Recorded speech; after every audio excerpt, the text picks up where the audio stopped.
Welcome to the Real Advisor Podcast, TRAP, TRAP. Please follow us and join in the conversation on Twitter @Advisor Podcast, where you can suggest ideas and themes you'd like the TRAP team to discuss. Also remember to like and subscribe to our YouTube channel and leave a 6 out of 5-star review on iTunes. Doing all this really helps us, which means we can do more to help you. Now let's head over to the studio for the latest pile of TRAP. Yes, indeed, dear Trappists. Welcome back to what many people are calling episode 62 of the Real Advisor podcast, TRAP TRAP. My name apparently is Lick Lincoln, and joining me as ever in the digital studio of doom are the three other horsemen of the apocalypse.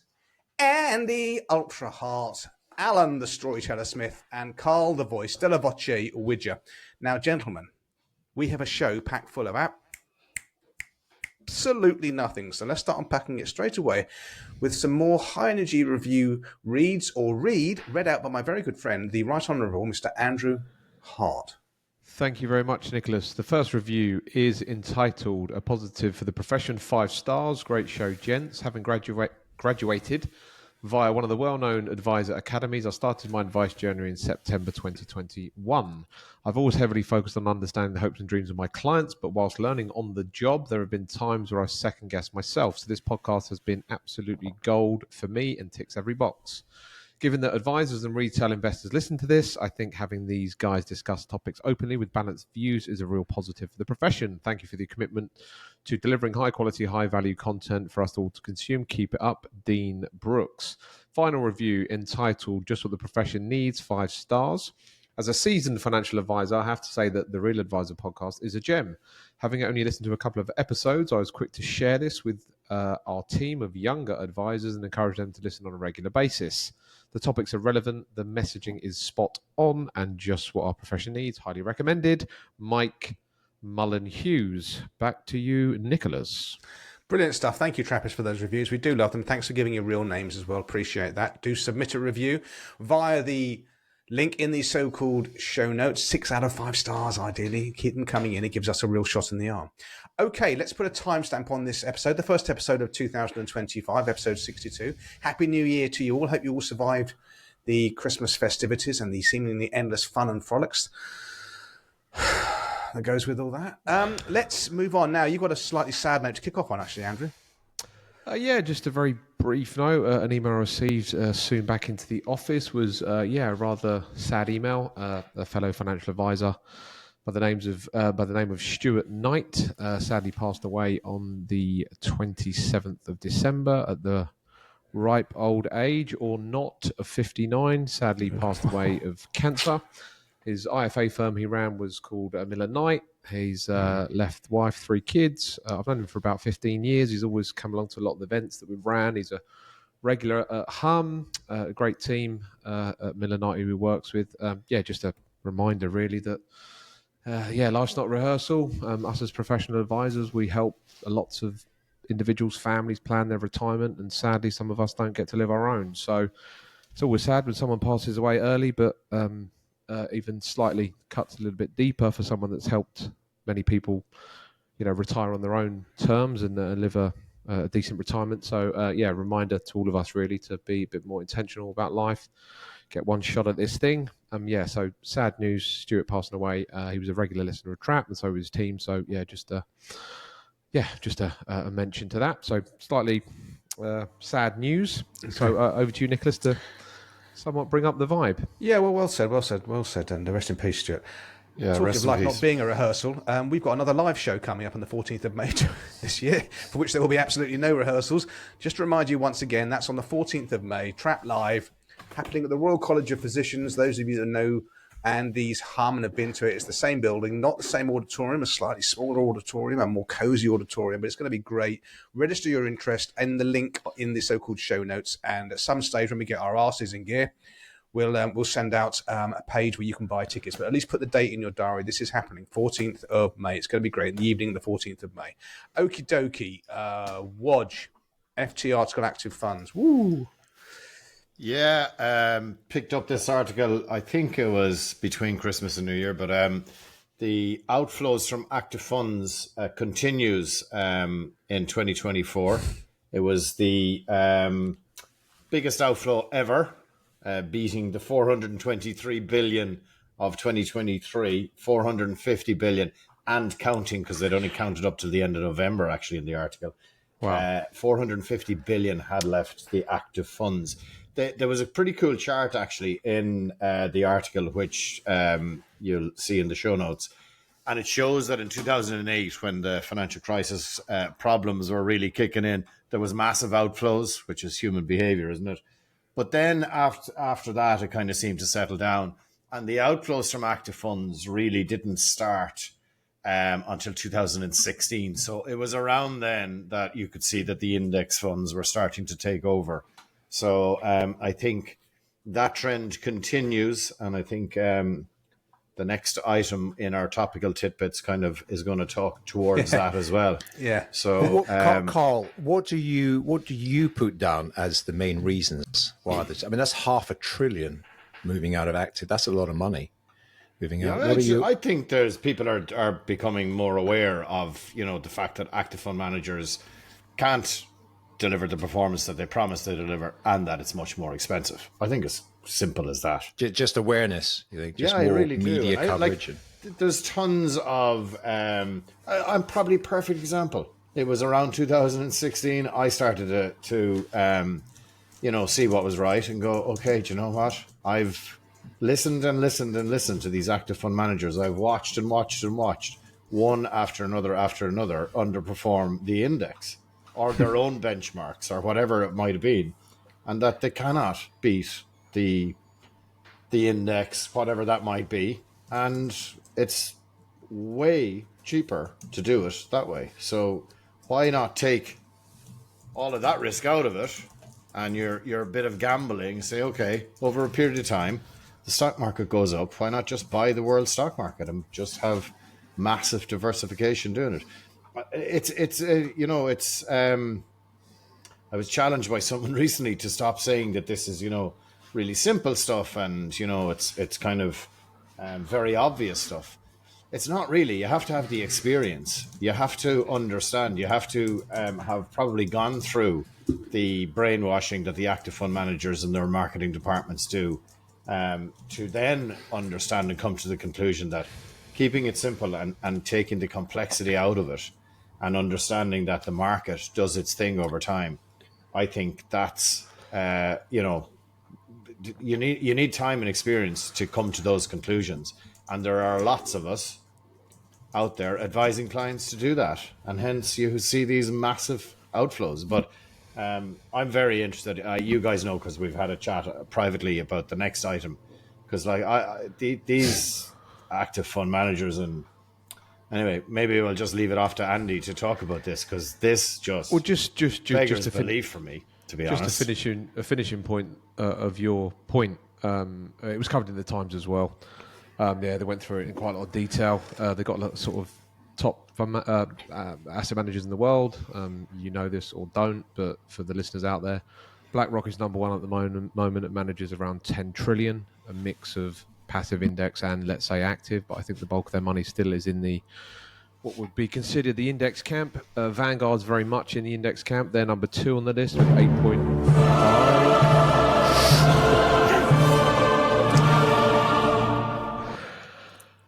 Wow, the first drop. I know, straight in there. Sorry, I was drinking. I was having a slug when I said BlackRock. Vanguard are second in the list, 8.5 trillion. Third US player is Fidelity with 4.5 trillion. Any guesses on the first UK company to make the list? Legal & General. Very good, Alan. Hazard a guess at the dollar monetary AUM number they're looking after? $1 trillion? Yeah, it's decent. 1.4 trillion. They're number 13 on the list. Yes, this whole movement from active to passive is gathering pace. Shall I move on to my next topical tip? Just a quick one on that. It just makes you think what the kind of evolution of the asset management industry is. Or I mean, I noticed my alma mater, Aberdeen, Their share price is Their falling. share price is 75%. 85% or something. Yeah. 75 over the last number of years. They are just bleeding assets left, right, and centre. Schroders as well. As are all the big major active managers. And you wonder, I mean, how sustainable long term is this? I suspect we'll see a lot more mergers because you just can't be losing that amount of assets where Isn't it just slow death unless they seriously change their business model? Well, the fundamental thing is you've got to, guess what? You've got to deliver performance. If any of these organizations could show some sustainable outperformance against the benchmark, against the index. But we know that can't be done, don't we? So that's the problem. It's a maths so problem. they've got like an existential problem in that what their core offering just doesn't work long term. And more and more extracts evidence. wealth. Let's be brutal about this. It extracts wealth. Yeah, but the difference, guys, now is that there are too many of us know that. There are too many of us out there saying it. There was a time when not many people knew. Nobody was saying it. And really, when you were talking, when people back in, I don't know, in the early 2000s, when people were talking about index fund, it was like, oh my God, all the cheap stuff. Would you really go and buy the Aldi fund? Well, I think the thing was, when we went through the journey 2010, some of these index funds, there was still 1%. You know, there was still, you think, well, you might as well take a punt because it wasn't that much more expensive. But now they are, you know, practically free, aren't they? The Virgin index well, they still exist. The Virgin one's still 1%. I think the Halifax still does. Unbelievable. But obviously now it's a few basis points to get access to it. But I must say, Carl, I think people are going through this journey at different points. You know, we did it back in 2010 and onwards. And I remember looking at, and I thought, well, I've been in business by then, but, you know, quite a number of years. I was gobsmacked. I just didn't know all these various layers of costs and charges and underperformance, because I was as guilty as anyone else at looking at the investment companies' marketing literature. I said, well, they're doing well, they're outperforming, but you can be very, very selective, as you know, on time periods and benchmarks. And so unless you start, but I think much of this information has now become mainstream. I think some of the mainstream press has picked up on it and just showed the data.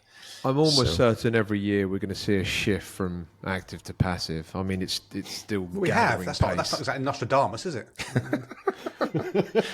Legendary prediction, Andrew.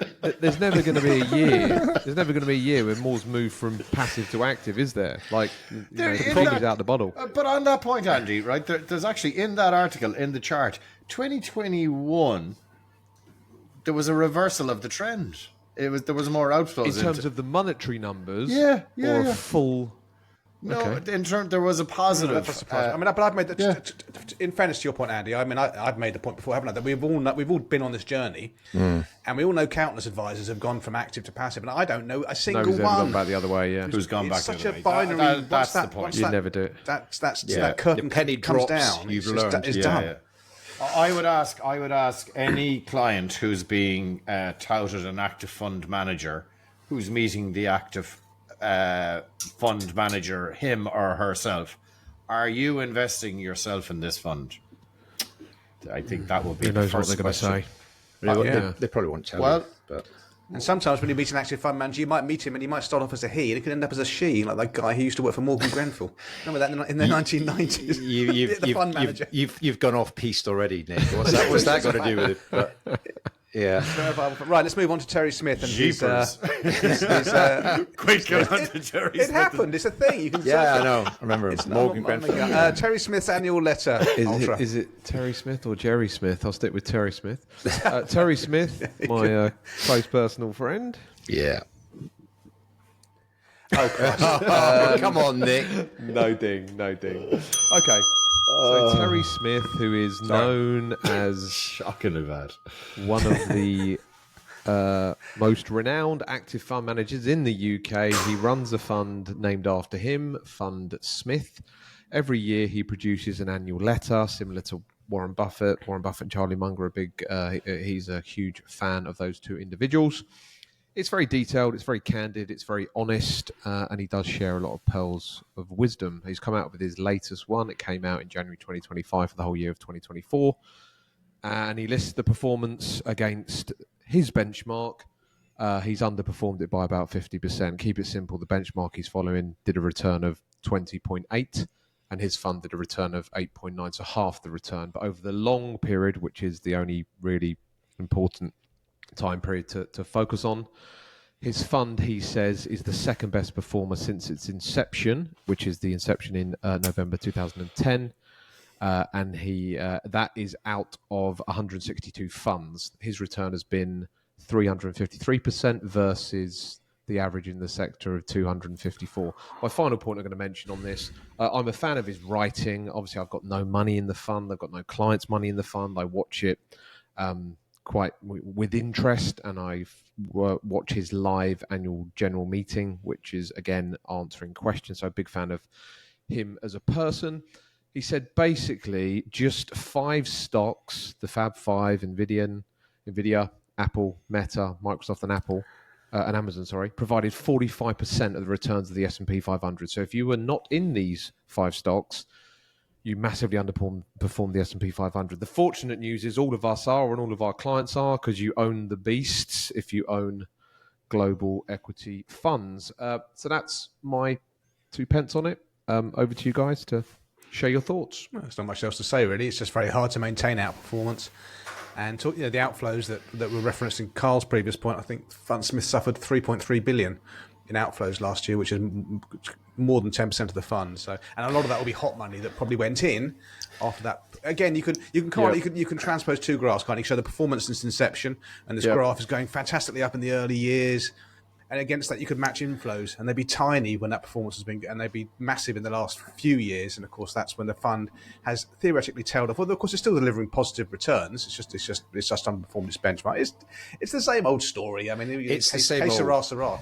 This is the thing. I was looking. I know you were going to speak about this. I was looking, but it's very, very difficult to get what they call money-weighted returns from funds, which actually does transpose that cash flow, net flows in and out over a fund. Morningstar used to produce data on this. They still do. I couldn't. You can't find it on this fund anywhere. But that's interesting because I would be confident. Sorry, I'll qualify that. They do it. They do it on US. Money weighted returns for any US fund. Well, if you're listening, Morningstar, start applying it to UK funds as well. It'll be interesting because this is a human behavior thing. Because the minute you've got 3 years of good outperformance, which law of averages is, you're going to get some funds that will do that more by luck than by skill. All the money piles in, yeah. Then the money piles in, and the discretionary managers, the portfolio managers, all that lot, they'll buy into this fund. And how much went out? 3 billion or something? Is I think it's about 23. I think it's about 23 billion left. The turnover of the fund has been very low, so he's done what he said he's going to do. He's bought a bunch of stocks and sat on it. In his house in Mauritius, tax free. So good for Uncle Terry. Oh, that really irks you, doesn't it? This tax free Mauritius thing. Every time you get that, it does. I'm moving to Mauritius or somewhere. Certainly tax advantageous. His investment strategy is buy good companies, don't overpay, and do nothing. Yeah. Hey ho.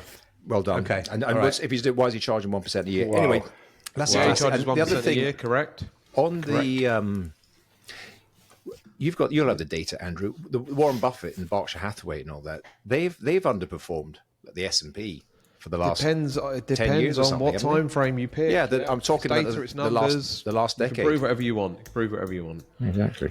Yeah, but that's another conversation as well about value investing. Not being the flavour du jour for the last decade or so. Maybe I think that this is just the quintessential star fund manager gone wrong, right? I think the letter should go like this. Hey guys, early on I made a couple of punts and we got really lucky. Now none of you were in, so none of you got the performance, but a load of you followed in after that. Now we're doing pretty shit for the last 4 years. In fact, really shit when you look at the numbers. But you're still, most of you hanging on in there. 3.3 billion out of 23 billion have left in the last 12 months. I hope the rest of you hang on in there. I have no idea, absolutely no idea if the bets I've made are going to pay off. But if you hang in there, I'm going to make a shitload of money for the next few years. And that's what I'm hoping you'll do. And I will get my fees and I will get them tax-free in Mauritius. Very good. I think Posh DFM have got a PR opening, so I might put your CV forward, Carl. You could be the spokesman for Posh DFM. It's just thinking about that if you embrace a philosophy of index investing or sort of factor, a simple buy and hold investment strategy, just thinking that through, because if I had 10% of client equity money in that fund. I've got this dilemma right now. Do I recommend we leave it right now? Twist or fold, yeah. Yeah, then he just had a fantastic year about performance. It's always the active management dilemma. What do you switch? Once we've gone in because he's had 3 years of good performance, and now he's had 4 years of bad performance. Yeah, so I'll put all the funds out now, and then he has another 2 years of good performance. So you eliminate all that nonsense just by the haystack, as they say. Don't look for the needle. It's so liberating that the four of us don't have to do this. You get the needles thrown in, Alan. You get the needles time thrown we in. used to spend on doing all this nonsense, it's just exactly. incredible. All these, we talk about it privately as well. Sometimes you get invitations to these various webinars and show up to a fund manager's views on the macro blah blah blah, and you think, thank God I don't have to go there. I don't have to spend 100%. time because it's a waste. Yeah. You could go to the PA conference and listen to Alistair Campbell, Alan. That would be That's true. He's keynoting. I know you'll be front row, Nick. Oh, it's keynoting. You'll Such a be respected member of the front row. community. Okay, are we done? Good. Right. Talking of rubbish, be careful what you throw out in the rubbish. I'm not sure if this story's been covered by any of you guys before. If it has, sorry, I must have switched off because it is related to Bitcoin. But this poor Welsh sod, lives in Newport, James Howells in 2009. We did cover before. Yeah. Have we? Yeah. Yeah, he lost his. Yeah, go on. He go lost on, his go on, hard sorry. drive. Oh, It's in this- right. yeah. So this. I can't Sorry, remember. I didn't Do it realize that again. you couldn't No, it's all read the agenda and maybe tell me before we hit the record button. But Well, I did read the agenda at project. 10 o'clock this morning, and then I read it again at midday.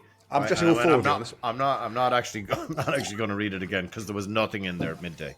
Anyway, drive on. Go on, tell the story. It's a Carry great on. story. It's a good Well, it is- story. I think- It's worth repeating, Nick. Well, it's worth repeating because this update on the BBC website is from the 9th of January, so there has been an advance in this. Basically, this guy mined these bitcoins in 2009, forgot about them, took apart his computer. He spilled a drink over his computer, so he took it to bits. He sold bits off, but kept the hard drive, stuck it in a drawer. His ex-partner then in 2013 was clearing out the house. She threw this thing away. He'd forgot about it anyway, and then years later he remembered that he had these 8,000 mined bitcoins on this drive. It's 8,000 Bitcoin. 8,000. Yeah, it's like hundreds of millions. And the value of those, this is languishing in a landfill in Newport, is £598 million. And this guy's taken Newport County More than that. Council he's tried to sue them to say, I want to get in there, and they've just declined his. Yeah, good luck with that. And it's But saying, he's got investors in, hasn't he? To clean buy up parts to go of in. the And now he's after compensation of £495 million from Newport. So, no, not going to happen. But the quintessential comment was after he was struck out. This is not going to go on. The judge said, "We're not having this." Mr. Howe said, "Quotes." He was, quote, very upset. half a billion on that drive, and you can't get it because it's in some that might have changed his life a bit. Anyway, another reason. Perhaps not. It it might is have changed his life. Yeah. It is a thing, isn't it, for those Bitcoin holders? Because he's obviously got that saved locally. He's got it, as they call it, in cold storage, as opposed to on a platform or something on Coinbase. Yes, on a hard drive. Yeah. On a hard drive. So that's the thing. You lose that, that's it, gone. And the other thing I've seen a lot of people talking about now, there's that one, but there's other people who have lost it. You get a seed phrase. You get a phrase. You may or may not know this, but it's a sequence of unique words, up to 24 words, and if you lose those words, that's effectively your password to access your Bitcoin. And if you lose the words, you lose the words. That's it. It's gone. And there's been a few of those as well. Those classic. I had them written down in a diary in the second drawer behind my socks and everything else. And my wife was clearing it out, and she saw some old notebook, and she chucked it in the bin. And you lose it. And this is quite. Or a house burnt down. Yeah. A la LA at the moment. Yeah, any number of things like that. That is absolutely. See, one of the things about the Bitcoin maximalists is they don't want to have it on a platform like these guys, because they want to have ownership of their asset. But it literally is like having a big pile of, 1,000, £100 million notes under your bed. And if you lose them, you lose them, and it's gone. So there's probably loads of stories like that. Can you imagine losing that sort of money? I know, it's just the scale of it. But this story has been rumbling on for years. I think it's the same guy, and I think it's not going to stop until, I'm assuming, he gets in there somehow one how day. stressed he is. He worked out, but every time he sees the Bitcoin price go up again, Or when he gets a bill and he's thinking, I can't afford this bill, and I've got 600 million in a landfill down the road. Surely he just says to the Newport Council, spending all my days digging around the landfill. if I find this, we go 50-50. Yeah. You get 50%. We turn Newport into the best town Yeah, in like Wales. Las He Vegas said that of he would Wales. split it. He said Vegas of You wouldn't And need, Newport, you wouldn't need council that said money no. for that to happen, Andy. Yeah. He offered to split it with the council, and they said He no. did offer to split it to the council, and what idiot said no? Well, I suppose they can't. Local councillors. Local councillors. That's local councillors here. Yeah, there's some environmental reason they can't do it as well. Yeah. Oh dear. Okay, so Wodge, private equity risk, and if I sense at all that you've even gone around the subject before at any previous 61 episodes, I'll be willing to be like a crack on, my dear friend. I just put this one in because this was a guy who raised 40 million for Polywork, which is basically a kind of a LinkedIn. But he previously had raised 30 million for a previous company that didn't really work out, so it turned into Polywork, and then he raised a further, I think, 40 million, if I'm reading the article correctly. And the types of people who invested in Polywork were the Collison brothers from Stripe. So that's why it's kind of hitting the news here, because it was a Northern Ireland business, and then obviously the Collison guys. And also the guys who founded Reddit also contributed to the fundraise for this business. And it's closed down. So, look, my point is, imagine the FOMO from people who went, oh God, we have to get into this fundraising round because the Collison brothers are in this. And you do hear that a lot, when it's private equity, it's like, no, this one is a dead cert. And I know for sure because this guy, that guy, and that girl, and this girl are all in it, and they'd know because they're like, serial investors and blah, blah, blah. Well, there are no such thing as sure things. And I don't know about you guys over there, but certainly over here, we're seeing a good few of these startups failing, right? And that's obviously, I'm not celebrating that fact or anything like that, right? But it's just the way it goes with startups. 100%, yeah, Nick. I predict that this year will be the year of private equities, but in terms of being pushed, at the end of last year, you could see various brands are getting into this private equity thing. Pension funds are talking about getting into it. Schroders have got a private equity thing, and I think it's going to be the next big bloody car crash that we'll do very well for our class by get them not to go into. Yeah, Do you know another thing will help them avoid? Yeah, I saw here. I think Willis Towers Watson, have launched a private equity fund to take in the money. Yeah. They're doing a 150 million fund to take in money from the auto enrollment that we're due to go on with this year. And the problem with setting, if you have 150 million in fund, it's like they need to spend it. Yeah, they need to spend it. So certainly, sometimes due diligence might be kind of skipped through because I can't have this money sitting in the bank. I need to actually go and put this money to work. But look, my overall point is, You've all come across your high net worth clients who are like, no, that index investing. So that's probably a bit of a common theme here this afternoon so far. The index investing, it's all a bit simple and boring and not really for me. And I'm looking to double and treble my money, and I've done it, a couple of times so far. And that's luck if that's happened to you so far. And they have a habit of not working out. Correct. Two quick points on that. One is private equity. If you understand the model, these are generally funds. They go and raise capital, they borrow money, or they raise from investors, and then they go and invest in various organizations. And you would see, if you were to look today at maybe 10 years of historical returns from private equity, they would generally have outperformed the public markets. That's the reality. So what we've got, again, is a classic example of rear view mirror investing. If you can imagine, cast your mind back 10, 15 years, we were in what they call ZIRP, zero interest rate environment. Interest rates were zero. So you could raise a lot of money and borrow a lot of money at effectively zero. And so your returns inevitably should be reasonable. Well, the world has changed. And of course, these funds and the salespeople at these funds are going out and say, look how well we've done. We beat the S&P. We beat everyone else. Well, of course you did. The environment is different. The next 10 years are going to be entirely different to that. That's on private equity. Venture capital, which I think you were talking about, if it was a startup, is different. in terms of its strategy, and arguably much higher risk. Startup companies investing in software businesses and all that sort of thing. And I was it's always good to have these kind of anecdotes and stories. I think I mentioned on this podcast, can't remember, but you guys will know my latest close personal friend, who is, thank you, Richard Farley, ex Dragon's Den. Is this morphing into a story or not? No, it's Okay. no, it's not. It's just a quick. It's he's woken it's up an finally. anecdote, not a story. Oh, we didn't need one for an anecdote. Alan's anecdotes. But Richard, who got to know and came on my award-winning podcast, Bulletproof Entrepreneur. But then I went for dinner with him just before. Yes, I do.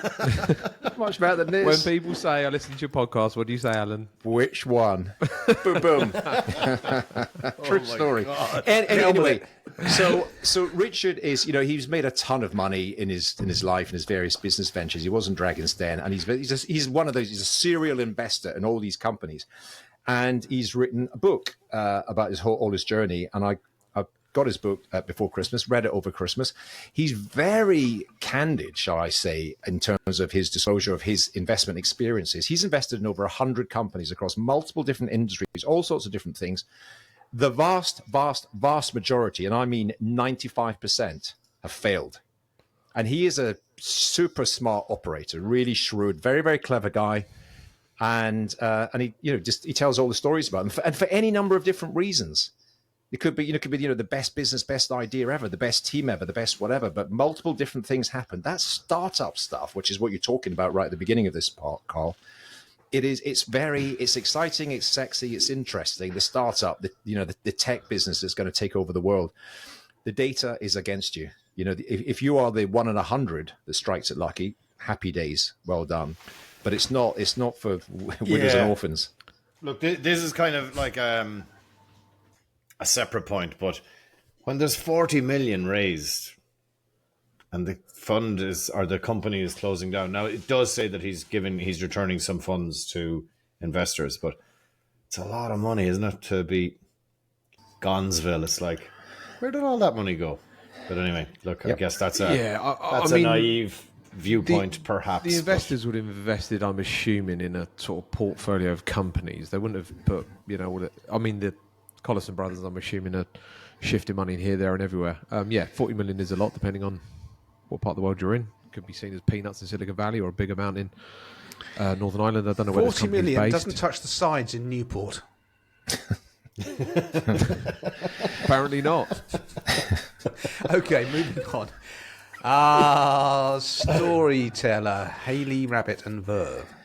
Just a quick shout out. I got a message from Hayley the other day. We've mentioned before the organization called Verve Foundation, doing some great work in the UK, helping advisors. They do a whole lot of different things. One of the things they do is they've got this, they've got an offering to those people who are, what's it called when people, an incubator. That's the word Advisor I was desperately incubator. searching for. Incubator. So they've got this incubator thing. So if you are an advisor or someone who's thinking of setting up your advice business and going out on your own, maybe you're working for another firm, you've got an inkling that you'd like to start your own thing, but you don't quite know how to do it, or you are just relatively new to the profession and you want to get into it and start your own business, and it's a bit confusing, you don't know how to start. Well, get in touch, and the link is in the show notes, with Hayley at Verve. They are running now not one, not two, not 3, but 12 cohorts this year. So there's a lot of capacity. I think that's just fantastic. I think, as we may come on to a bit later on in the questions,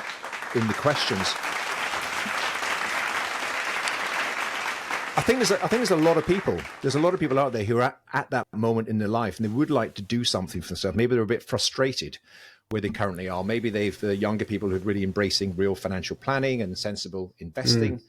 But the organization they're in is not playing ball, and they really have this inkling. But as we know, crossing that chasm, crossing that divide, and setting up by yourself and creating your own business is undoubtedly a challenge. So yeah, hats off to Hayley and the team. If you are interested, want to learn more, speak to them directly or check out the link in the show notes and get on one of the cohorts ASAP. Well done, Hayley.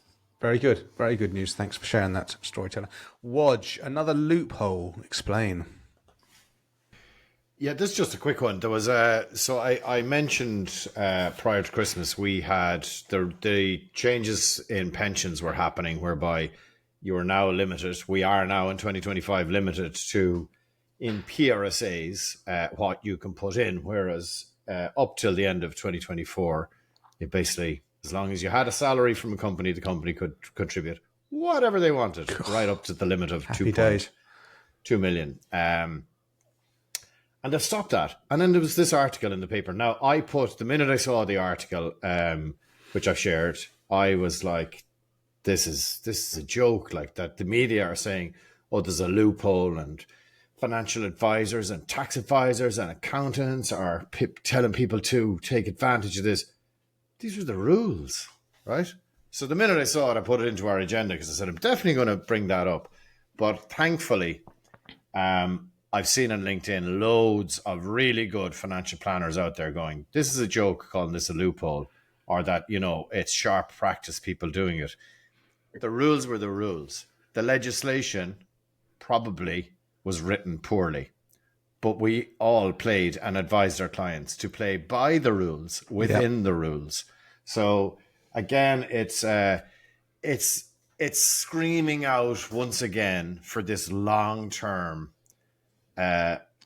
rules, regulations for pensions, and let's just stick to it and just take the politics out of it, please, and just set up this new body. But I just said I'd say it because, and fair play to all of the financial planners, financial advisors out there who were out on LinkedIn saying, no, hold on a second, it's unfair, because I'm sure some clients that did it were reading this and going, holy shit, am I in trouble? No, you're not. You played to the rules that were in play at the time. So I just said I'd mention it. Yeah, I wrote my first hat tip essay last week or so. It's exactly on that subject of taking the politics. We've got to have a long-term view on pensions. We've got to take it away. And the politicians are short-term. They're 4 or 5 year time horizons, and they're just focusing on winning the next election. And they're constantly dicking about with pensions that are maybe 40, 50, 60, 70 years in the germination, and we've got to do it because it's at the minute it's just not. I know it's good for us because it's work for us, right? Because people just haven't got a bloody clue, but it shouldn't be that way. We've got to just have a moratorium and say we're not going to touch pension legislation for 15, 20 years, cross-party agreement, and just let the bloody things settle. It's chaotic, really chaotic. Yeah, here. Okie dokie. So, Ultra, Saba or Saba? I'm going with Saba Capital.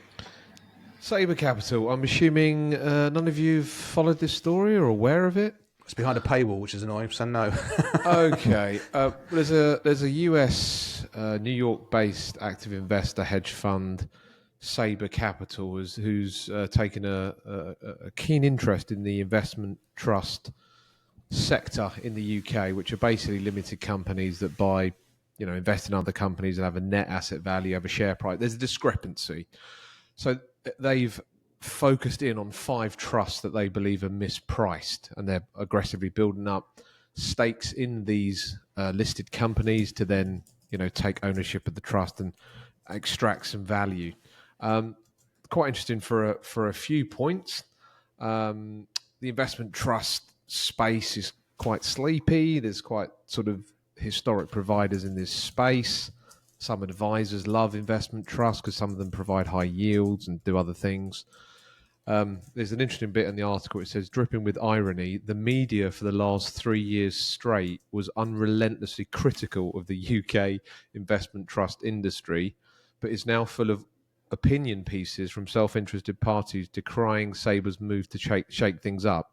So they've been moaning for years, saying how terribly run and inefficient and XYZ this whole sector is, and then when someone comes in to exploit that discrepancy, obviously they see this as a potential concern. Nicholas, are you just to say on this, we can use investment trusts, can't we, because they're collective, they're deemed to be collective funds. Have you ever, I'm not sure if you even have them in Ireland, Carl, but I've never used them.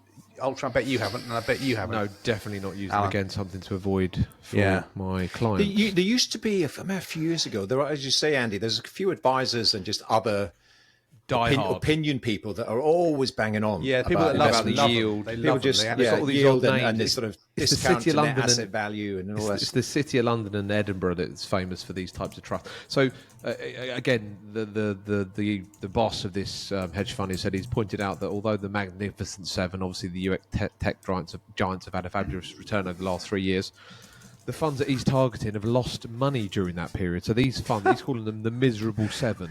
So the Miserable Seven have obviously lost money in 3 years, whereas obviously the marketing shooting the lights out. I think it's quite an interesting story. It's basically a massive raid on what he sees as untapped potential from potentially 7 investment trusts, but he's focusing on 5 and building up a stake. So, am I right in saying that it's not necessarily the company's performance? It's the assets that the company reporting. owns. It's the reporting. Yeah. He just sees a gap in an Excel spreadsheet, and he goes, "If we buy it, we're going to." Basically, yes. Yeah, okay, I mean, this is the world we work in. Some, Yeah. financial trickery is going to end up with some random hedge fund in the US clearing $1 billion profit from faffing around for 3 months by shifting paper. I can imagine these people. I know it is the world. Saba Capital in New York and some dusty investment trust in Edinburgh. Yeah, or something. exactly. In Edinburgh, thinking, I'm not going to do the Scottish accent, but they're like, the what's this Edinburgh guy accent. building up some stake in our What about company? our What interest? Can this gentleman not fax us his questions and we'll come back to him after the next board meeting? Every day he buys more and more stock to, try and bleed out this inefficiency. Andy, your mic is playing out. Is that my mic? FYI, yeah. I think all of our mics are playing up, aren't No, they? just yours. Is it just mine, Nick? I can't tell. It only happens when you speak, Andy, at the minute. Oh, okay. Is it me? Is it better? Better now. No, I think that's better. I thought it was Alan's, to be honest. I thought it was Alan's as well. Yeah, it was in my ears. Let's just move bring on. the excitement down for the listener on this subject because they're going to be going off the scales with this. I'm hearing let's something move in the on background. to the next point, which is me. Okay, so Phil Billingham is a big character in the financial services world. He's a well-known person, and when he speaks, people tend to listen. And he wrote an article in the New Model Advisor. The FCA this year has got 2 reports they're going to do, or 2 thematic reviews they're doing: the consolidation thing, all these consolidators, and ongoing reviews and charging for it. They're going to be the 2 big thematic reviews coming out this year. And Phil Billingham's written this really good piece in New Model Advisor about it's crazy just to value the advice that you give or the value of your relationship based on the annual meeting. What Phil Billingham is saying in his piece is that if you don't carry out the annual meeting, you should not have to refund your fees. There's loads more that happens outside of the annual meeting for clients. That's not the sole part of our value proposition. Sorry, I'm just looking at this. Andrew is coming in and out of the meeting and just driving me scatty, but you can't see this, dear Trappist. So I thought, I've credit to him. He's absolutely right. Where advisors offer the annual meeting, as part of the engagement process, if you say you're going to offer the annual meeting, then you must do that without a shadow of a doubt. And if you don't, you deserve to be castigated. And there are going to be many advisors who are going to be shitting themselves over this if they're not doing it right now. But if you offer the annual meeting and the client, for whatever reason, can't make it, because life happens sometimes, and sometimes the client will say, actually, you know what, Nick, I think we're okay this year. Not much has changed. That's fine. That's not a justification for returning or refunding fees, because we do loads more of other stuff for clients in between just the annual planning meeting. And Phil Billingham's come out quite vocally on that, which I think is a good thing because his voice is respected. And as well, Nick, you're not necessarily doing stuff directly for clients all of the time. You're doing, your team and yourself are doing like research in the background. You're staying up to date with legislation and all that kind of stuff, and you will be in touch with the client if required. So it's I think that's really good. There's microphone issues. Alan, mute. If you're going to fiddle with your microphone, mute. Can you mute Alan just to see if it's you? But it is Alan. But anyway, I think it's a really, really well made point, Nick. And fair play for putting it out there. Yeah, for sure. Okay, I also got a message coming up on my screen. I don't know if you've seen saying Ultra has stopped recording. So this is all going Swimmingly, memories up very Perfect start to the new Can year. you mute, please, Alan, again? I just did. I'll do it again. Right, it's definitely him. And I basically refreshed myself and came out of here. Okay, caused all fine. sorts You of refresh the problems. browser. That's cool. You're back. Nick, you and I will continue the podcast. Let's go. We will. Let's do it. Come on. Or I'll go out and come back in. Yeah, How maybe. can we soar like sparrows when we're surrounded by worms? Is that it? Something like No, that. how can we soar like an eagle when yeah. we're flying with pigeons? Oh, that's the one. Good man. Okay, now Alan's buggered off. Hopefully he'll come back in. Okay, so we're on to the final topical tidbit. We're only 44 minutes in. Look at that. wow. Ultra. Yeah, UK cautious savers. So this is another article via The Times, Sunday Times. It's behind a paywall again. But they did a study. Actually, you can search it via Aberdeen. They're the ones that came out with this research or findings. I think it's still not working that well, Alan. Okay, so the UK out the G7. The G7 is the US, Canada, Italy, France, Germany, Japan, and the UK. We are the lowest contributing nation out of the G7 into shares, equities, the great companies of this world. As a percentage of our overall wealth, our personal wealth, we only invest 8%. Keep it simple. In the stock market.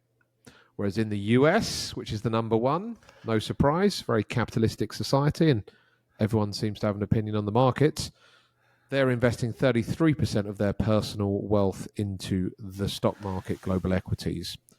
So the US is 33%, Canada 22%, Italy 19%, France 13%, Germany 9%, Japan 9%, the UK 8%, just to give you some context.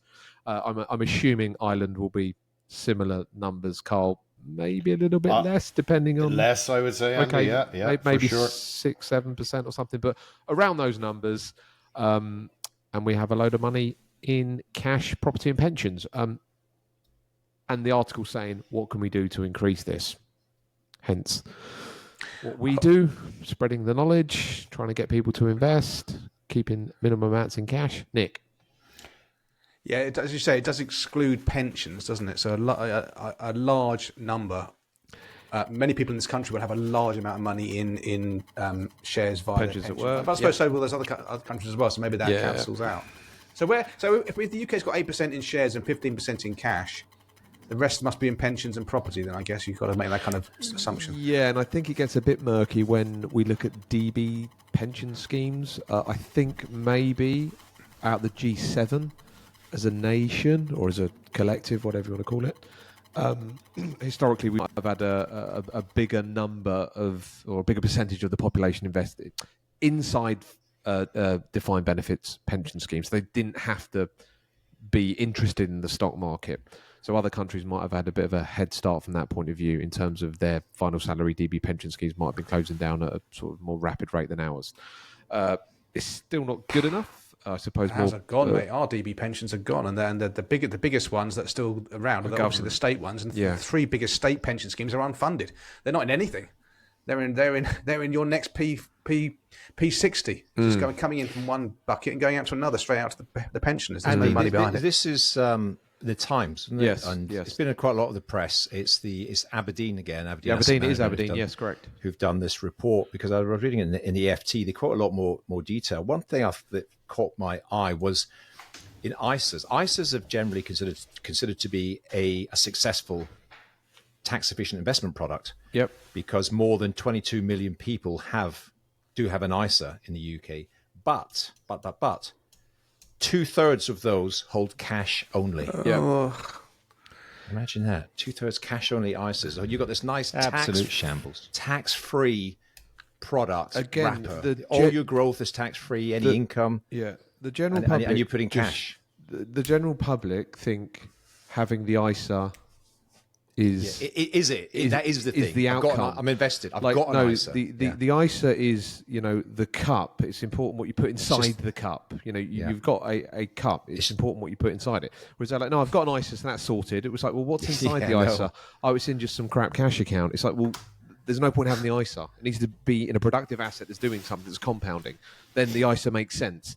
So again, it's education again. Obviously, a lot of people understand ISAs and they've nailed it, but I think most people are just generally quite cautious to invest, and think investing in the stock market is gambling. They've all got stories about mum, dad losing money. It's same old. Same old. We shared. You were talking about. I posted it. The classic Sunday Times Fame and Fortune. Oh yes, comes out every week. Yeah. I don't look at it every week. I did look at it. This is a guy who won Mastermind. So Barrister qualified barrister, Qualified smart. barrister, one mastermind. He's now mastermind. on the chase and doesn't understand the stock market. He's got zero understanding of the stock market. It's mind blowing. Yeah, Barristers, I don't they're gamble. a disaster in every sense. He doesn't gamble. But if you read his words, I I mean, just this don't is- gamble with my money. I'm smarter than that. You know, he's in the top 0.1% of intelligence in the UK. Yeah. And so still what zero chance? understanding of the stock What chance has market. everyone else got? Someone who's got that high IQ and he doesn't understand the basics. As we always say, keeps us in gainful employment. Our work is never done. Onwards. Onwards, This yeah. is true. And talking of onwards, we're at the 50-minute mark, so I think we can draw a line under topical tidbits and move on to the meat and potatoes of the first episode of 2025, episode 62 of the Real Advisor podcast. Start of the year, it's a cliche, but we do it. It seems to be a thing that we all start the year and we think, okay, we're going to have new ideas. We're going to change things. We're going to implement things. I've got good intentions. I've got wishes. I want to get fit. I went to the gym last week. The gym I go through throughout the year. I couldn't bloody park because the car park was rammed full of people who were going to cancel the memberships in February. Cancel them now, you bastards, so I can park. You're doing, anyway, Waj, you're leading us off on this. you're doing V-January, aren't you, Nick? V-January.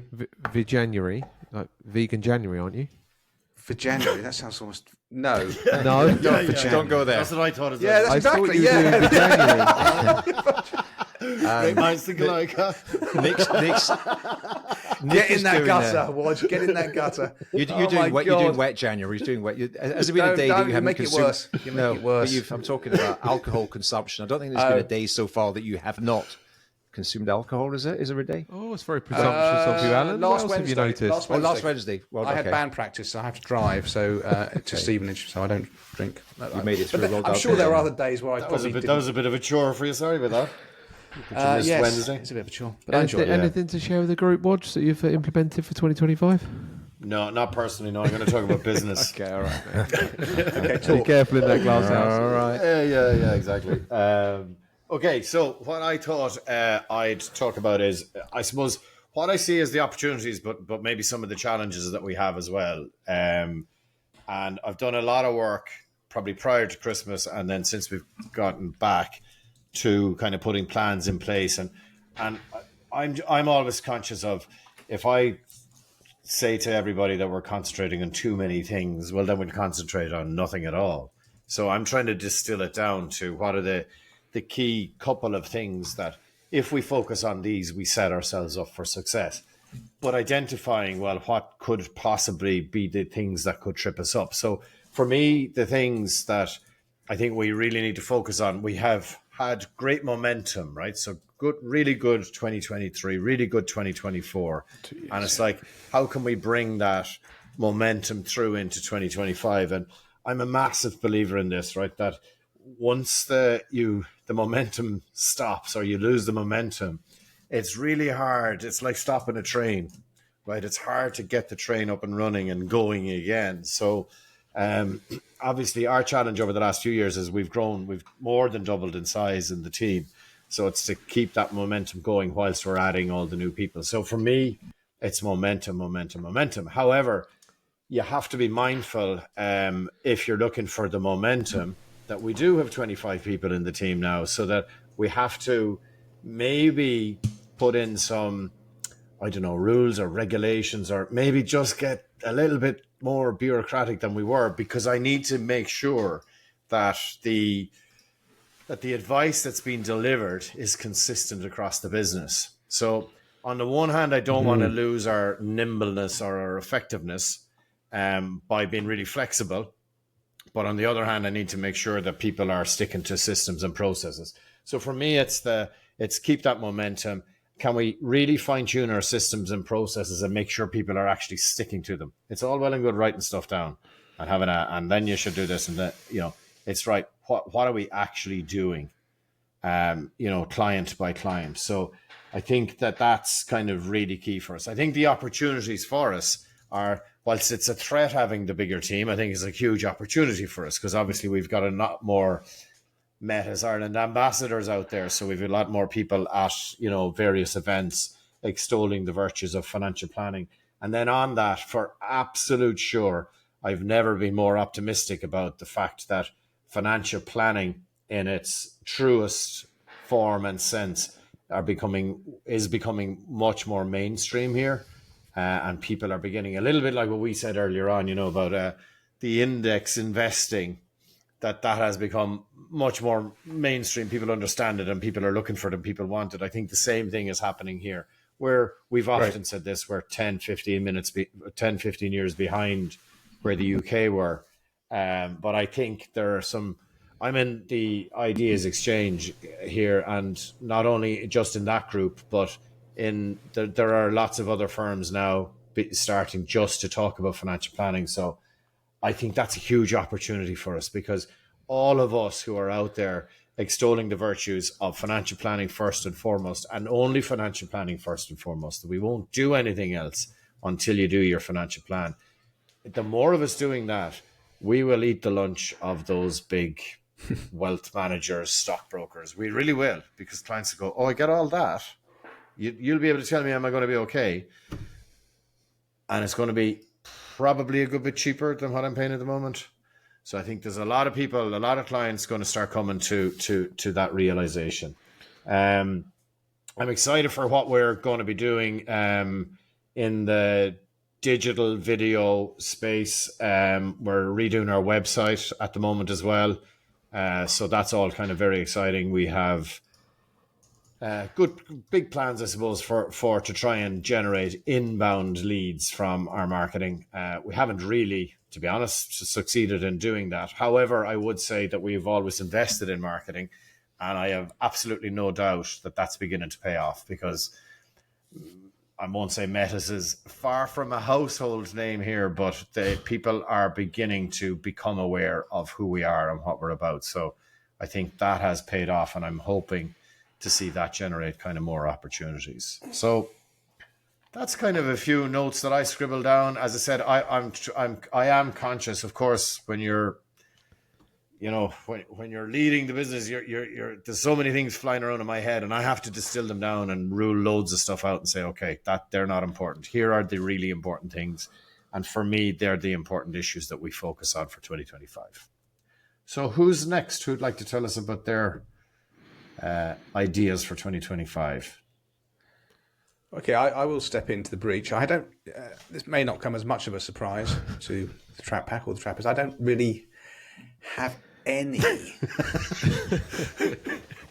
But then I don't have your situation, Carl. And I think if I was in your shoes, looking at a firm with 25, staff and more, and the one thing you said there, which would give me absolutely massive cause for concern, is making sure the investment is consistent across the advisor. The client would get the same advice regardless of who she was sitting in front of. That absolutely has to be paramount. But of course, for myself and Ultra, that doesn't apply.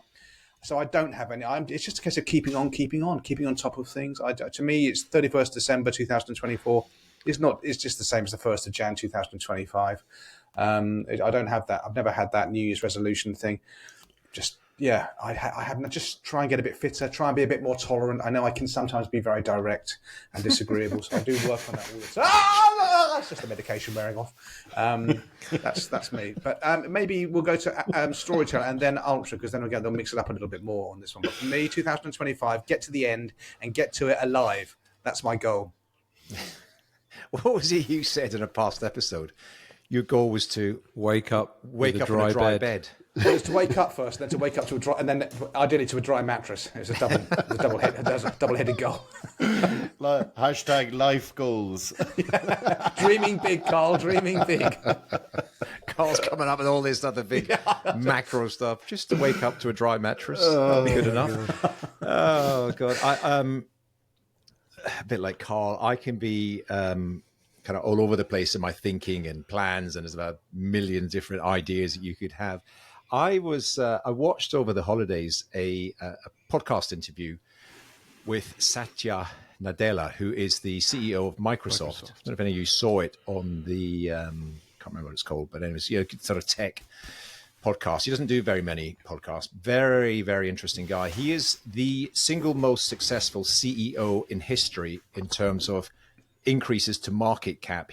Since he took over as CEO of Microsoft, they've added 2 trillion of value under his guidance. So that is he's someone to maybe pay a little bit of attention to in terms of leading a business, obviously in a micro sort of way, in in my experience. But what I was intrigued about, because he was interviewed and he said, well, what did you do? What, when you came in? He said, I was very intrigued by the concepts of what he calls pattern matching.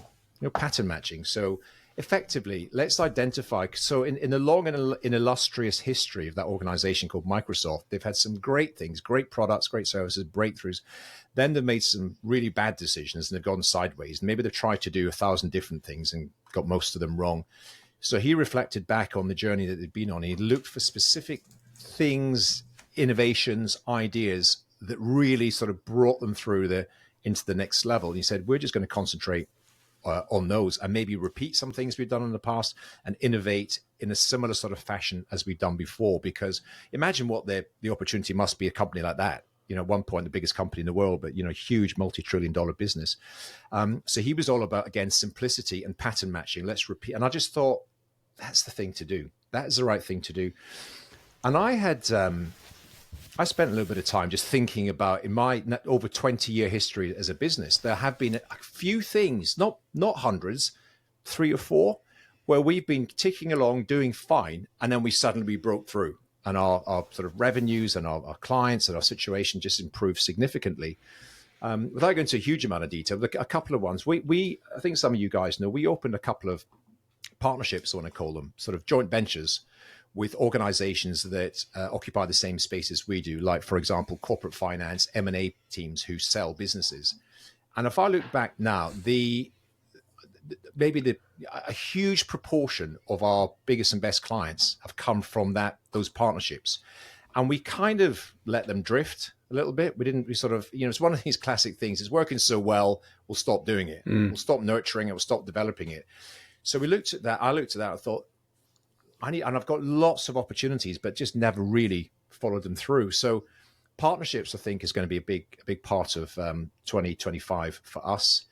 Another thing that we did as well, we've been, Carl, you're kind of, I believe you're doing this, or you have done this in the past, you're certainly doing it at the moment, was making strategic hires. There are some really good people out there. They've got loyal clients that really want to work with them, but they're no longer loving the environment they're working in. Kind of alluding to some of the conversations we've had before, there has been lots of sort of takeovers and mergers in the advice sector, and there's some very good people working in organizations that they no longer have the love for, because maybe there's a private equity buyout, or maybe they're being squeezed. Maybe they've been told to squeeze their clients into portfolios that they no longer believe in because it's better for the PE owners. So, and we've done that successfully in the past, and we've brought in advisors who have got loyal clients and they work with them, and you do it all above board and legally. There are non-competes and everything else, but those are things. If you can bring in an advisor with whatever 50 million, 70 million, 80, 100 million of assets, who fits the culture, all those other things, of course, fit in culturally to the business. And so we've done that in the past, and I thought, well, there are opportunities, I know for sure. So this idea of just think of maybe 1 or 2, definitely no more than 3, less is more, things that have worked well for you in the past. Applies to your personal life as well. When were you at your best?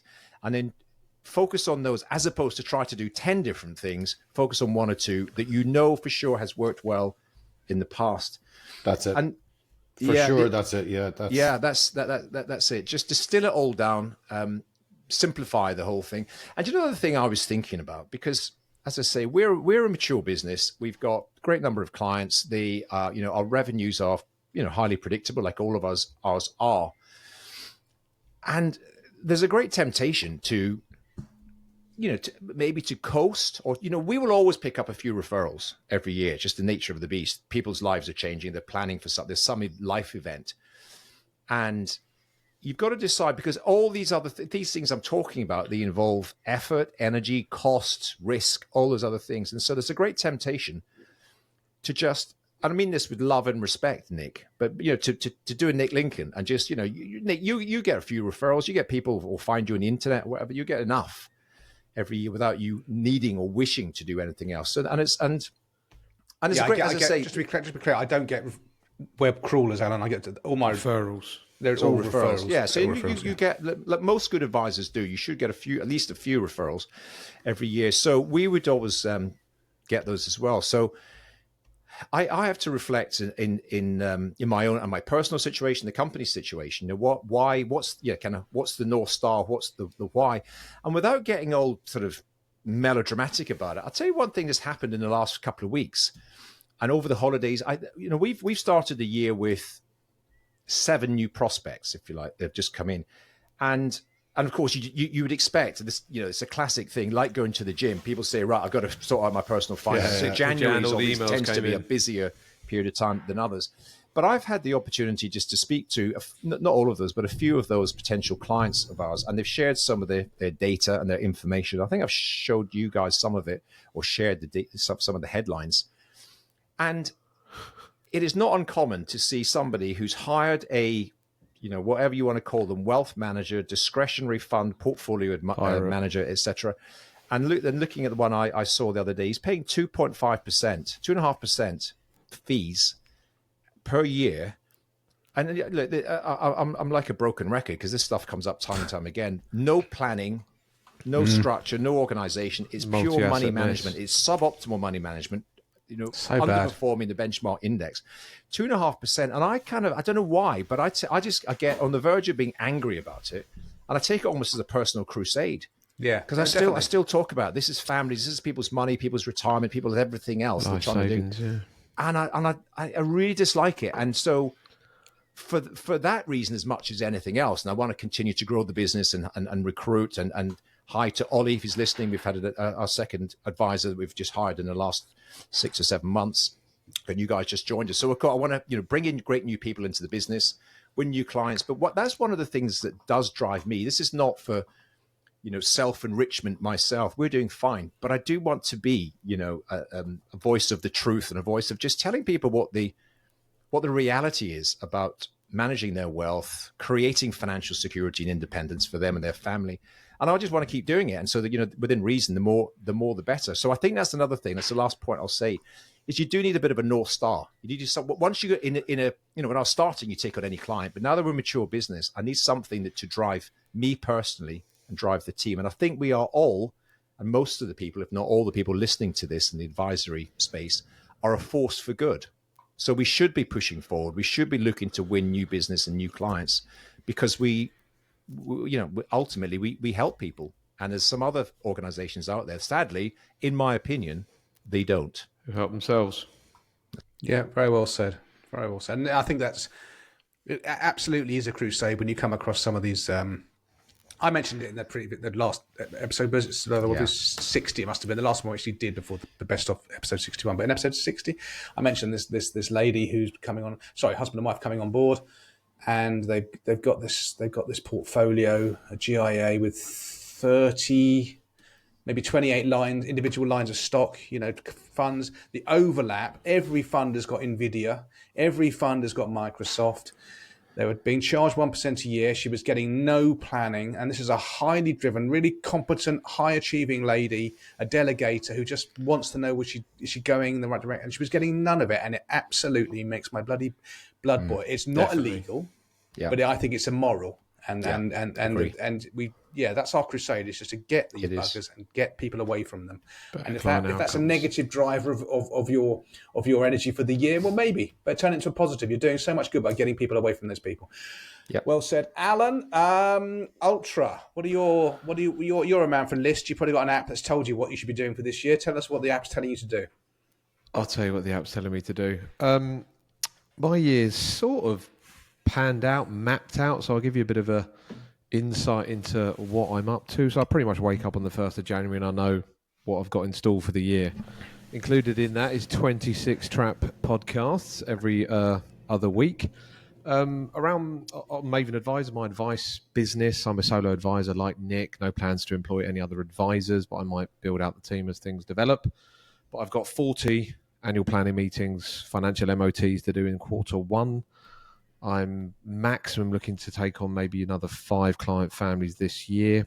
The business is well run in the background in terms of the team looking after it, but tighten up the compliance, but much of the same really, nothing else to really worry about there. Carl alluded to it loosely, but we've had 2 positive years in the stock market. Who knows what's around the corner? Obviously, that's just investment performance, not one of the main things we do, but preparing clients during the good times is something that is advisable. Humans under management, I suppose, is the business that takes up most of my brain space. I've got 2 conferences this year. I've got Cape Town in September. The big change is I'm moving to a new venue for London. So that's what I'm very excited and very apprehensive about. So I'm going from 350 to basically 500, a venue just up the road. So I'm in the stages of putting all that together, which should be exciting. I've sort of outsold the last 2 or 3 conferences in London quite comfortably, a few months before mic off or the conference starts. So the natural thing is to continue to grow. I'll see how I get on with that. On that business, I produce content every single month for members. Hum Premium now is up to about 350 members. Hopefully at the end of the year, we'll be up to 500. So that's taking a lot of time. We're building out the team there. We just employed a new designer. We got a new person doing videos. So that's all continuing to happen. Final points. My training days are pretty much booked out. I do about 30 training days a year. They're pretty much booked out. So as I say, my entire diary is pretty much blocked out. And then obviously I've got kids and life in between it all. One thing I might do is relaunch my podcast Maven Money, but I'm not going to do it weekly, which is a killer.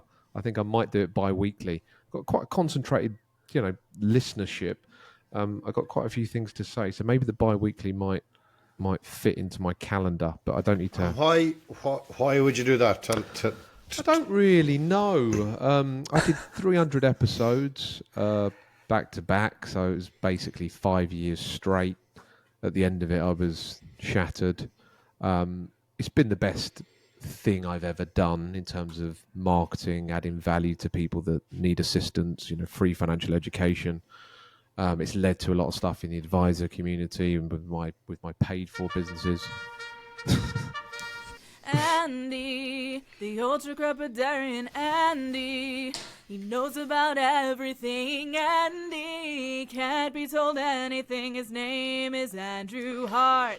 Andrew Hart! Yeah, so the podcast is still... The reason I'm asking is, I suppose my focus is to take on as little as possible, right? And to try, because this is what I always do. Like, I take on way too much, and every single year I get to the last quarter and I am running out of steam big time. Approaching and I am burnout, it is not going to happen. So, like, I'm really trying my best to do less and less client work, do the bits that I love, because I'll sit in with the first meeting or maybe even 2 with new clients, because I love doing it, and but then and just be really specific. Early days, I'm just sitting in just to get you up and running, and then I'm out of here, and then here's the team that are going to look after you. So I'm slow to take anything on. So that's the only reason I'm asking. It's a strange dynamic, Carl. As you know, we've talked about this in the past, because as I've gone through that, and I'm still largely in that world. And it feels, because whatever people might think of us, we are grafters. We put, all of us, I think, we put an effort in, and it feels weird sometimes to think, well, I've got nothing significant in my calendar this week, or nothing, big important client meetings or something. It's more kind of strategic or thinking or joining some dots. And it's just, when you evolve into that role. Hey, there's somebody at the door. Oh, there's somebody at the door. Come on, there's somebody at the door. Oh, there's somebody at the door. Just so you know, dear Trappist, Ultra's gone to answer the door. We did hear the door knocking before he muted himself. Andrew, you're on the naughty step yet again. Sorry, Cheddar, proceed. No, that's it. Question for Andy: You're going large with Hum London. Going large with Hum London. Yep, moving to a new venue, the Shaw Theatre. Is there a space in this enlarged? Is there a space Humans Under Management? Is there a space for Nick Lincoln coming back in all his glory? Not Keynote happening. speaker since you cancelled him a few years ago. He's blackballed himself now, Alan. But the world's changed. You've got Trump's coming in. All the woke stuff is over. Nick can return in his glory. The DEI's all been cancelled. Say what he wants. Yeah, say whatever he wants. And be no checking of your presentation ever again. No, that was All your that was pronouns. very mean. That was really mean. No one never Come checks on. my presentations, Carl. Hence the mess I'm in. I made him. I made him famous. Now we're just trying to manage it. Managing out. Yes, And exactly. come here, is there a risk, Andy, going to book the larger place and you don't sell tickets, or is Not really. Well, Right. sorry. Of course, there's risk in everything. But hopefully not in terms of the numbers. The room capacity is 450. You have to underwrite it for 350. So if I sell more than 350, which I'm hopefully comfortably going to do, then I'm not, out of pocket as such. Okay, I reckon I could, in the next couple of years, I've got my eye on my final venue, but the final venue's got 700 seats. So I'm hoping by 27, I'll probably be in the 700 capacity. And that'll be the Humans Under Management London Conference maxed out. But yeah, trying to add a few more tweaks and changes to it. But the format, I believe, works. The timings work. The timings of the speakers work. The timings of the breaks work. It's one stream. How we prepare the speakers works. So I attend a lot of other conferences, and every time they try and, muck around with a format that I think works. So anyway, Well, I'm tell you sticking what, Andy, to... here's an offer from me and the other members of the Trap Pack. Don't feel afraid to mention Hum on this show. I won't, mate. Don't worry. Okay. I'll keep banging the drum. Good man. It's hard to not. It consumes me. It's all I freaking do. That's clear. Okay, have we got anything? Well, we are an hour and 15 minutes in. We've still got to do Trappist questions. We've still got to do culture. Anything more to say about what we're doing? I think one thing I will say that I'm looking forward to, but it's not like it's just the evolution of Trap. The last 2 years have been great. We've got another Trap Live. That's going to be fun. But that's going to happen organically as far as I'm concerned. It's just going to be a thing and we're going to work damn hard on it. But it's not like a goal to make it better. It will be better because we want it to be better. Oh, yeah, So- that was on my list in terms of the business of Trap, where we're going with it. We're trying to mature the brand by doing Brand. live events. Are we going to do an academy? Faffing around with it. That's Are we going to work with a brand partner? So these are all sort of on the...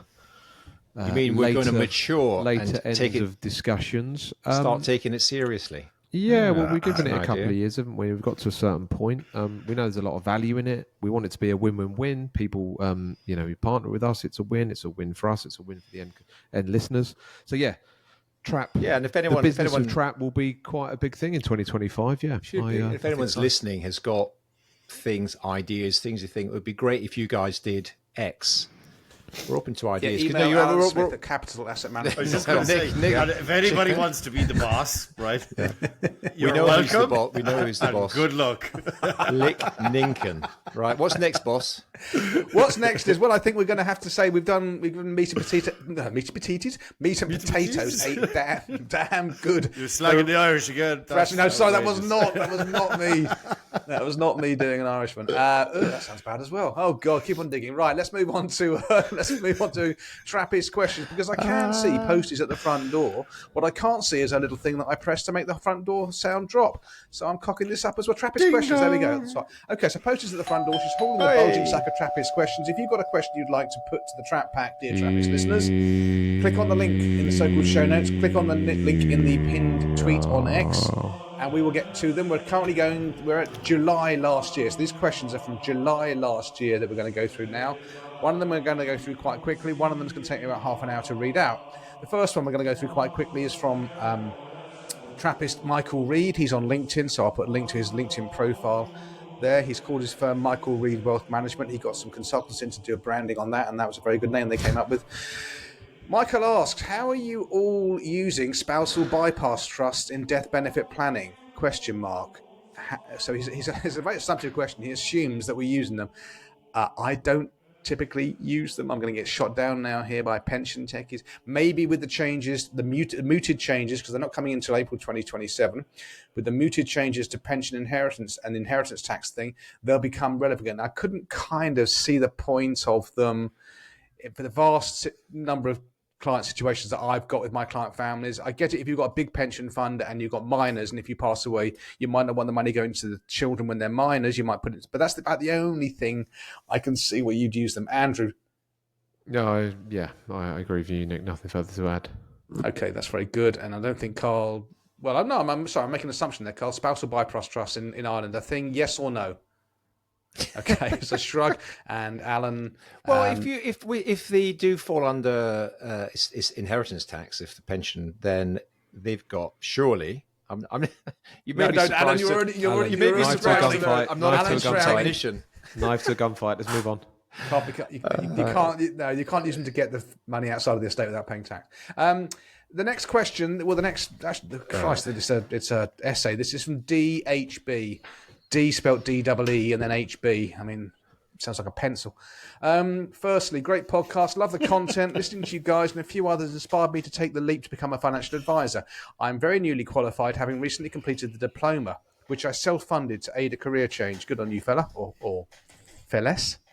Well, sort of. I've been in financial services for a few years, but I'm currently unemployed. I know Nick loves a question that's more than 2 lines, so brace yourself. DHB, I am totally braced. On to the second paragraph of 86. I've actively been seeking work within the profession, back office or trainee advisor role, and I find myself shoehorned into one avenue, an academy. Recruiters and most job opportunities are looking for 2 to 5 years experience. So my question is, Jesus Christ, the sun's still up. So my question is, where do new advisors go to gain this experience if no one wants them except the academies? There are minimal roles within independent firms and it's therefore extremely competitive. Quote, the industry is crying out for new advisors, end quote, they said. They're all getting old and retiring, they said. Yet the new advisor has an incredibly difficult time finding work and some recruiters belittle you for having no experience within an IFA firm if you're expected to earn in excess of 25k in any role. Do you have any other tips other than perseverance? Because it's wild out there. I've studied whilst juggling family life and full-time work up until recently and would like to work in the field if possible. My hope was to set up a business from scratch, but I've been scared off that too. Trap Pack, please advise or discuss. Thank you for all your input. Just the discussion point on this before we get into the specifics of the question. Incentives drive behaviour. Do you think the recruiters are massively incentivized to direct these people towards academies rather than firms? For example, are the academies paying a lot more than the firms are? Well, I imagine the academies Have have you picked up any deeper information on pockets. that? They'll have deeper pockets, won't they? They would have deeper pockets, I won't can't they? speak. That question's Okay, warmed me out. no. That's sort of new to me just to think about that. This is the age-old question, isn't it, in this profession? I'm dead keen. I've got my exams. I've got no clients. I'm bringing in no income, but pay me loads of money. I know it's not the case, and well done for doing your exams off your own back. I did the same many, many years ago. You just got to take a job anywhere. I'm assuming it's tough, the apprenticeship stage. I would take your point you made in the previous episode, Ultra. I would just write a really good, a really attractive CV and/or have a website. Yep. Your website with your profile, but something different, and send it on to those firms that there's the firms that you listen to, you read about. You might be one of the firms involved here, and just do that. Be on the front foot. Be creative. I hate this word proactive, but using a recruiter is kind of reactive, isn't it? Well, be proactive, bypass those buggers, and send no emails. Send no emails. Pick up the phone. If you speak to a human and they say, unfortunately, you're going to have to send us an email, then you do it. Do not send dry emails. Write a letter. Post it. Write a letter. Yeah, write a letter. But that's what I would do. And it's easy to find that there are, I know we sometimes berate this profession, but there are so many really, really good firms out there that would bite the hand off someone like this who, you've self-funded your way through your diploma, you're holding down a job where you're looking to work into this profession, you're obviously keen, you're obviously on the front foot, you're a self-starter. You can write very long paragraphs. These are all skills that are very valuable in financial planning. I would just go out there and reach out to these. Yeah, but there's a point made in the question. I think I only read it once to say that there are no roles available in independent firms or something like that. Well, no, it's just this rhetoric, isn't it? Like the industry's crying out for new advisors, then you're a new advisor, and you hear no cries.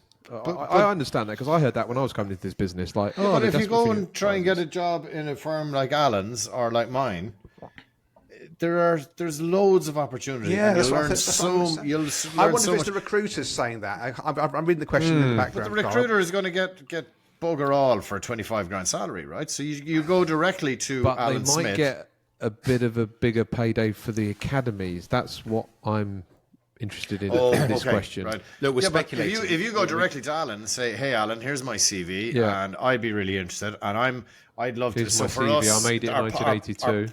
Our pod system is client service, financial planner, private client manager.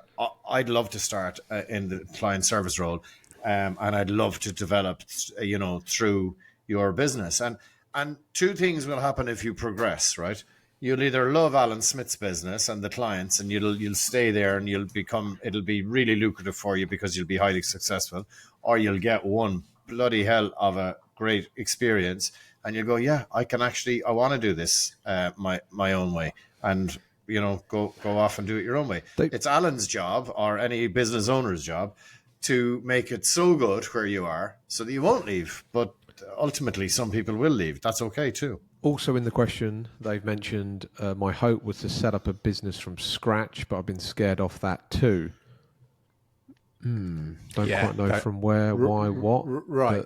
But that is also quite tricky. From scratch. That is with incredibly no tricky. If huge you've got support experience network. of actually advising people, and you haven't worked in this thing of ours, that is it's bad enough when you've been doing it within a firm for 10 years, and then you go out on your And own. then That's setting up on daunting your enough. own. I would Yeah. not do that. Again, Ultra, you made the point. Really, do you want to join a rubbish firm and see how it's not done, and then join a really good firm Don't and see join how a it's too done, good and then firm perhaps too move on. soon. But I That's would also a not. big mistake, You got to yeah. be very brave to go out on your own if you're changing professions. I would really, I would advise against that, my friend.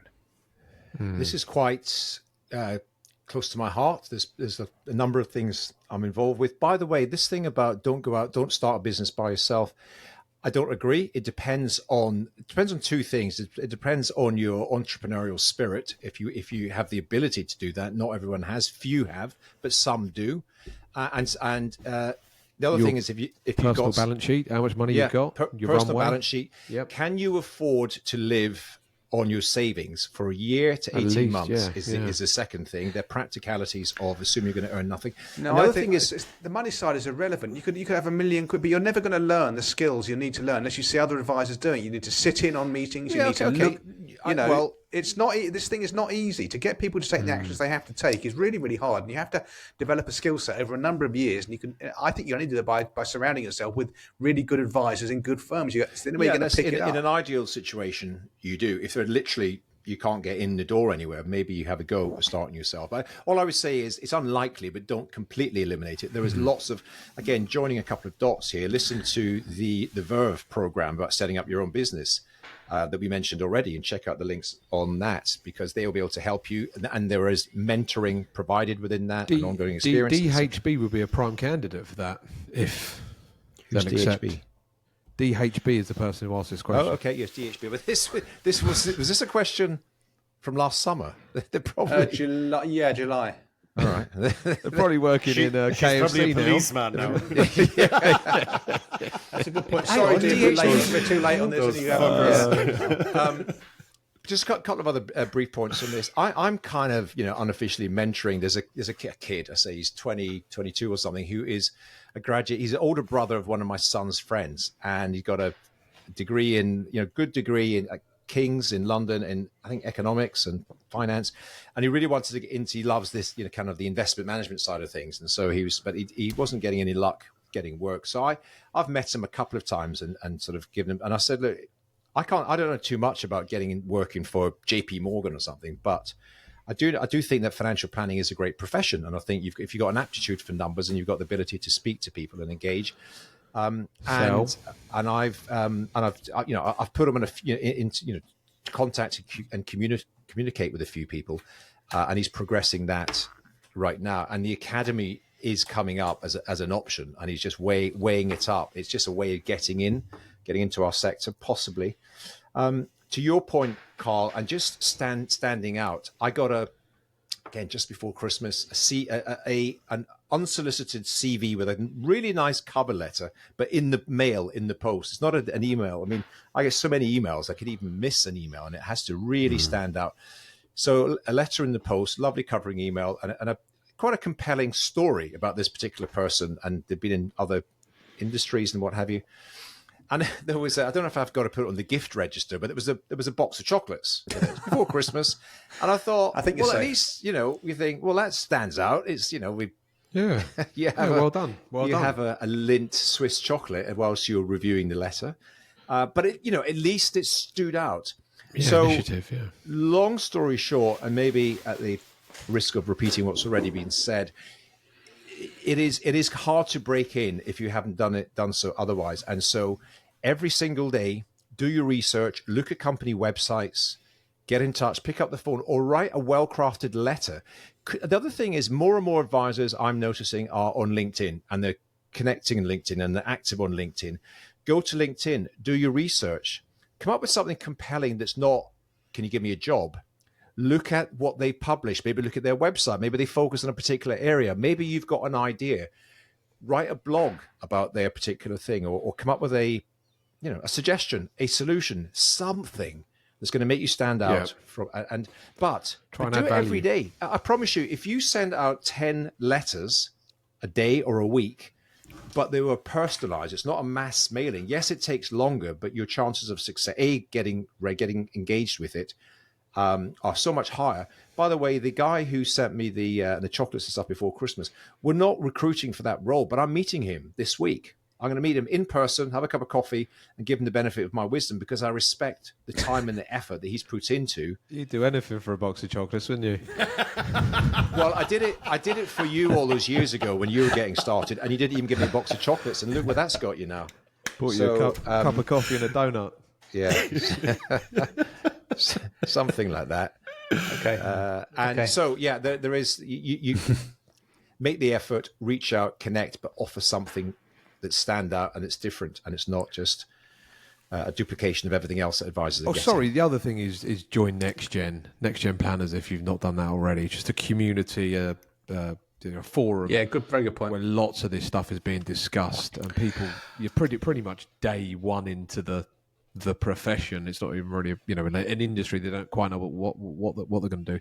So yeah, I can't recommend Next Gen Planners enough. So sign up to that if you haven't already, which you probably will know about that if you know about us. We're sort of step 3 or 4 down the line in terms of new people into this profession. Okie dokie, brilliant. Well, we've given that a very, very good run, that question. Thanks, DHB, for your question. Listen, we're 91 minutes in. We haven't done. Can we just go a quick focus culture corner, please, for our beloved TRAPists? Rich Roll podcast, part 1 and part 2. It is the summary of 2024's best bits. It's really brilliant, and will give you a good feel for the actual Rich Roll podcast. And you might love a 2 or 3 minute segment with some of the people that he interviewed, and you'd then go and find that full interview. I love the Rich Roll podcast. It's brilliant. Good stuff. Over to me. It's a new TV series called Landman. Has anyone come across this? Billy Bob Thornton, John Hamm, who's Don Draper in Mad Men, and Demi Moore.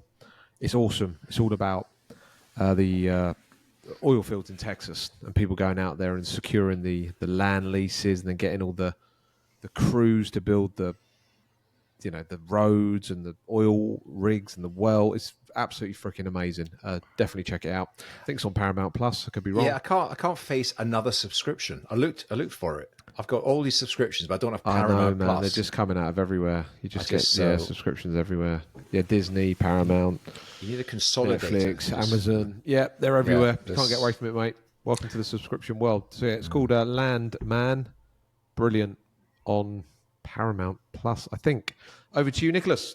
Okay, thank you. So there is a palpable sense of malaise and a bit of sense of doom and gloom in the air in the UK at the moment. I can't deny it. And the only thing new in the world is the history you don't yet know. And if you want to know a bit about your history and where we've been on the similar route before, I recommend 2 brilliant books by the historian Dominic Sandbrook. The first one is called State of Emergency, 1970 to 74, and then Seasons in the Sun, 1974 to 79. Just describes that decade. Politics, yes, sure, but also culture, pop music, general themes, sport. Really, really readable books, and they're about 400 or 500 pages each. They're quite big tomes, but they're on Kindle at the minute for like £4, £5 each. I would highly recommend those 2 books. Is one negative, one positive, but it's the same decade? Just to get the gist of that. No, it's the decade split over 2 books.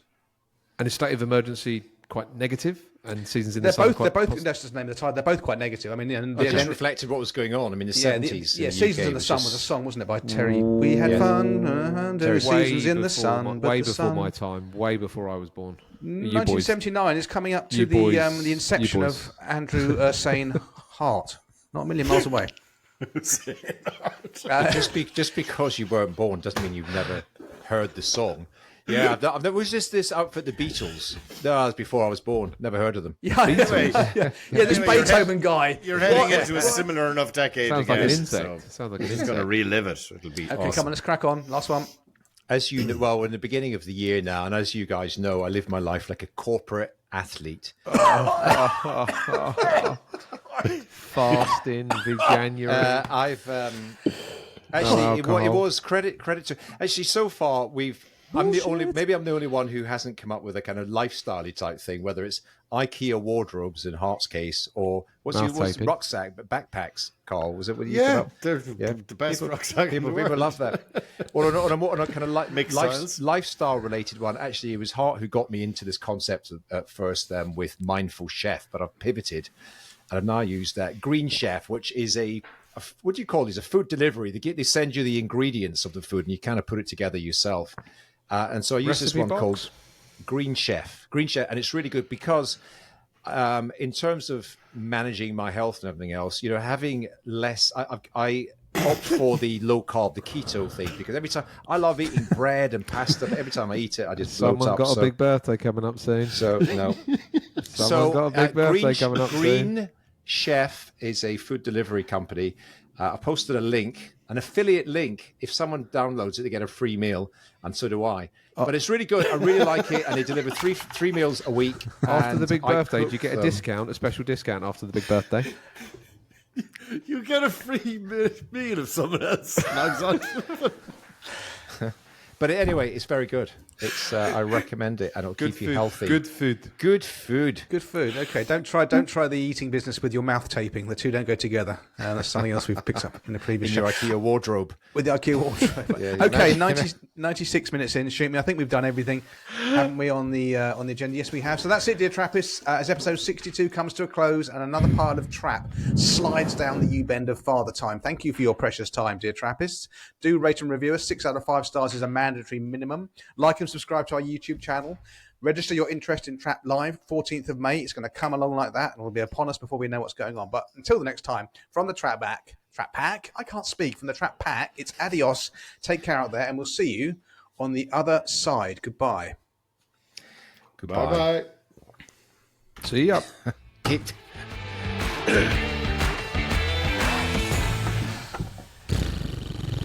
Nick, I think you need to have a drink.